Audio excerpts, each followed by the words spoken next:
Number 2, we should bless them by our lifestyle. Now, what kind of a lifestyle? Turn with me to Matthew 20. You are in 1 Peter. Back up with me. First Gospel, Matthew chapter 20.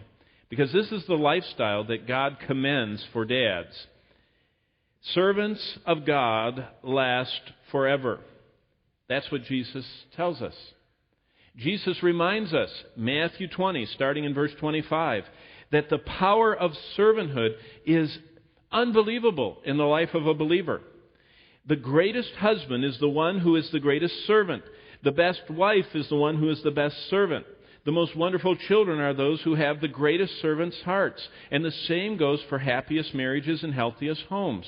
If you want to excel in something, serve God. And God has told us how to serve Him. And He says, in whatever work you do in life, or whatever relationship you have, if you are God's servant, you will be the best. You will excel in that. And that's a wonderful promise for us. And today, each of us here, no matter what our age is, are given the opportunity by God to be a great person in His sight. And greatness in God's sight is all that will really matter. If you think about it, things change so quickly. In fact, I have never seen so many things happening so fast as are happening right now in our world. I mean, just what's going on in Iran right now is just staggering that we're seeing it because of the technology. But I mean, what's going on in our country, in society, it's just amazing how fast things are happening. And yesterday's heroes are forgotten. Today's heroes are here kind of like a flower and they're fading. Do you know how to have something that lasts forever? God says anything that you and I do as His servants make us great in His sight. And whatever we do in His sight that is great will last forever. So what a privilege. Look at what verse 25 says of Matthew 20. But Jesus called them to Himself. And He said, you know the rulers of the Gentiles lord it over them. He says, you see that. You see these people that are full of themselves. And those who are great exercise authority over them. They show off their greatness by how many people they can boss around. You know, it was, where was I? I can't remember. Bonnie would have to remind me. I can't remember. It was somewhere recently. It was yesterday. See, I'm getting old. It was yesterday, I know that much. But what I remember is the young lady, it was at the Sweet River Donuts or whatever it's called. It's kind of a diet place on Stadium, you know what I mean? That's where it was. And, you know, we were there. We came from the farmer's market, and we came with a crowd of people, and everybody's in line jostling, you know, getting those donuts. They have that whole case there. And this girl comes up, next, and, 9 of us walk up, you know. She says, this one group? I said, yeah. So we, and so each one starts saying, I want a pink one, I want this and everything. And she couldn't hear, and it was too loud in there, and she kept asking me, and I would just say, yes, and what they said is coconut, or what they said is, the ones that have white cream, I don't know what they call those, floating moons or something, I don't know. And I said, she wants 2 floating moons. And it was wonderful at the end, as she was folding the box, she looked up at me and she said, I always get the mean ones that are bossy. She said, thanks for being nice to me this morning. And I thought, here is what's she making? 4, 5, 6, I don't know what minimum wage is these days, $12. I don't know what they pay them at Sweet River Water Donuts, but she's working there because she has to. I don't think, she laid awake all night her whole life dreaming about working there, She has to work there. And she said, everyone comes up and they act like they're the president, or the whatever, and they boss her around. And why not be, if you can be nice to someone, why not be nice? And if they can't hear you, repeat it without acting like it's a big problem that you asked me a second time what kind of donut I wanted. And the most tender moment was her folding the lid in and just totally on her own, looking up at me, saying, thanks for being nice to me. Did you know we can be a blessing even at a donut shop? Even at a grocery store where the clerk is fiddling and fuddling and can't count the change. You run into that, They didn't cover that in school, actually counting change back. And all these things that go on. And we don't have to respond in a wrong way. And Jesus says, he says, look back at verse 26. He says, Yet it shall not be so among you. Don't be those who are pushy and bossy like the donut crowd on Saturday morning that girl didn't like. Don't be like that. Let it not be so among you. But whoever desires to become great, verse 26, among you, let him be your servant. By the way, as we were coming into the donut shop, people were just running from the parking lot. You'd think the donuts were going to be all gone. And someone, their car wasn't even parked, and the door was open, and they were running like that. And I knew my family was already inside, so I just opened the door for them, and they looked at me like, we're going to get your place. And then, I held the next door open. And it was so sweet. By the second door, they realized that they were kind of trying to right by me. And they said, why don't you go up and get your donut first? And I thought, did you know people are just driven by our society to be just like Jesus said. He says, the people are like this, but don't be a servant. Verse 27, whoever desires to be first among you, let him be your slave. You want to be first in family, first in anything, be a slave. Now in the short run, you'll not get ahead, but in eternity, you will. Be a slave, Jesus said. Now here's why. Look at verse 28. Just as the Son of Man did not come to be served. Jesus did not come into this world to have everybody fawn and do anything that he asked them to do. He didn't come to be served, but to serve and to give his life a ransom for many. We're supposed to live redemptively. You live redemptively by serving, by giving. And when you serve and give, it opens an opportunity to share the reason for our existence. What makes us not be rushing and pushing through life to get all we can get. Because yesterday we cleaned out our garage and got the tents out because summer's coming. And getting those tents out and airing them out and sweeping them and getting all the bugs out of them to get ready for the next year of camping is because we remember every time we go camping that's how we're to go through life. Did you know the Bible says that our lives on earth are like we're camping? Peter says that we're camping, that life is like a campground and heaven is home. And that's what you embrace with the servant life. Getting all the donuts in life is not what it's all about. This is just a campground. We're headed home. And that's where we're going to go to the feast and the banquet. And the Lord's going to reward those who are the most servant-hearted. We'll keep going to Matthew 23. Go over 3 chapters and look at verse 10 with me. Because Jesus continues the lesson. And he goes into even something that affects a lot of us. He says in verse 10 of chapter 23, and do not be called teachers, for one is your teacher, the Christ. He says, don't get the titles. Don't want to be known as the guru of all gurus and Bible stuff. Verse 11, here's the true greatness. Not having a title and not being looked upon as on this pedestal somewhere. Verse 11, but he who is greatest among you shall be your servant. And whoever exalts himself will be humbled, and he who humbles himself will be exalted. I used to be on Bible smuggling teams.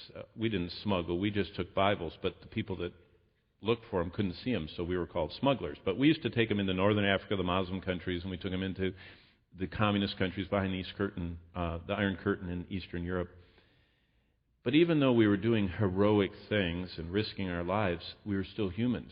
And the teams used to have a lot of friction among the team members. Did you know that's the reason why a lot of missionaries never make it through even their first term, as missionaries don't get along? Because it's hard enough to do the Lord's work, but do it in a different culture with all the pressures of raising your own finances and being away from your family. And there's a lot of pressure. And so these short-term missionaries were thrown together on these teams, and usually there'd be teams of 8 of us, and we would haul 6,000 Bibles at a time, and we were supposed to act like we were just camping, and actually we were sitting on mounds of Bibles and smiling and hoping the guards wouldn't see them. And there was just a lot of pressure. And I remember once we were taking a load into northern Africa, Muslim Arabic Bibles, and the team was not getting along. I mean, they were they were unhappy. In fact, they were so unhappy, they were all Germans and I was the only American, they wouldn't even talk to me in English. Of course, I think I was probably bothering them because I used to sing, "I'm so thankful to be an American," and they didn't like that, reminding them we beat them, in the war twice, so I wasn't helping, and so we had a really bad attitude. But what happened is everyone started getting the flu, and 7 in a row got it. And finally, they asked the American, the only one that wasn't vomiting, in English, if I would drive, because they all had their heads out the windows. I mean, they were just so sick. And so I drove our little truck with the trailer behind it into a campground. And I said, I have an idea. Before we go into the Muslim country, where we're going to get captured with this attitude, I said, why don't we have a little service and read the Bible and have a foot washing service? Boy, they were just recovering from their flu, and I was just 21 years old, but that was one of the most moving services we ever had. Did you know it's not a problem to wash someone's feet? Do you know what's horrible? To have someone wash your feet. Because, most of us, other than the few that, go and have people file them and paint them and add stuff to them and, make them look pretty, most of us don't think our feet are the prettiest part, of us. You don't give people pictures of your feet, usually. You keep them behind you. But I remember everyone had gotten over the flu, and we were in this campground. It was in Malaga in southern Spain, just before we crossed the Straits of Gibraltar into Morocco to drive across northern Africa and deliver all those Bibles. We were sitting in that campground, and we got this bucket, and the team leader, he looked at me and he said, "That is exactly what we need." And he got down on his knees in front of the first person, and he put their feet in the bucket, and he had no sooner started washing their feet than tears were running down the eyes of the washed one. And tears were streaming down the face of the washer. And by the time that bucket made it all the way down the line of the 8 of us, everyone was brokenhearted. Everyone was saying, you know what? God can't bless this attitude that's in the van. Everybody wanted somebody else's seat, and everybody felt that they were driving incorrectly, and it was uncomfortable. And you know what happened? The Lord started making everybody sick so that we couldn't go into Morocco, so that we could look back at verse 11. But he who is greatest among you shall be your servant. And what we all saw was, by kneeling and serving one another and portraying Christ, it was the most humbling event. You know what? We got to Morocco, by the way. The good news is we got there with our 6,000 Bibles, all of which, if you ever heard of Transworld Radio, what we did was, Transworld Radio, a big Christian outfit, had recorded and kept the address of every respondent from a Muslim country that they'd ever gotten for 20 years. And they hand-addressed in brown paper an Arabic Bible to each of them. But the only danger was 6,000 people had responded from the Arab countries, Muslim countries. And if we were caught, the government would find the name and address of all 6,000 of them. Do you understand this was a dangerous thing to take those in, to mail them to these people? And so that's why the mission was so important, and that's why the leader started washing our feet. By the end, we were all so rejoicing. We got in that van, and we got up to the border. I was driving again. They were really nice to me after that. It was a blessing that they would talk in English to me. And so I drove up, and I was starting to get out of the van, and the Muslim machine gun-wearing guard put his knee up like that and held my door shut like that. And what it was is they were changing the guards at the border at that very moment, and he wanted to leave. And so he just put the knee up, looked at it, and said, "Amerikaner, go." And they just let our whole little trailer drive right across the border. We had 6,000 Bibles in grocery bags. I mean, all they had to do is open the trailer and look inside and say, "What are those packages?" And we would have to say, "Bibles." But the Lord, through humbling us and getting our attention, helped us to see that He did something we could have never done. We couldn't hide those Bibles. And we drove right in and mailed them all, and praise the Lord, He touched many hearts. Because, look back at verse 12, whoever exalts himself will be humbled. And in that van, there was a lot of self-exaltation going on among us. But if we humble ourselves, God will exalt us. And we were able to see a miracle. And by the way, that was the first one. I won't tell you the rest because it's not for Father's Day. But Jesus said that the way up is down. The way to the top is the bottom. The way to greatness is servanthood. And servants of God learn to live for others. So Jesus calls us to be the greatest possible people we can be for Him. To be the greatest husband, be the greatest servant of God to your wife. To be the greatest dad, be the greatest servant of God to your family. To be the greatest son or daughter, be the greatest servant of God to your parents and your brothers and sisters.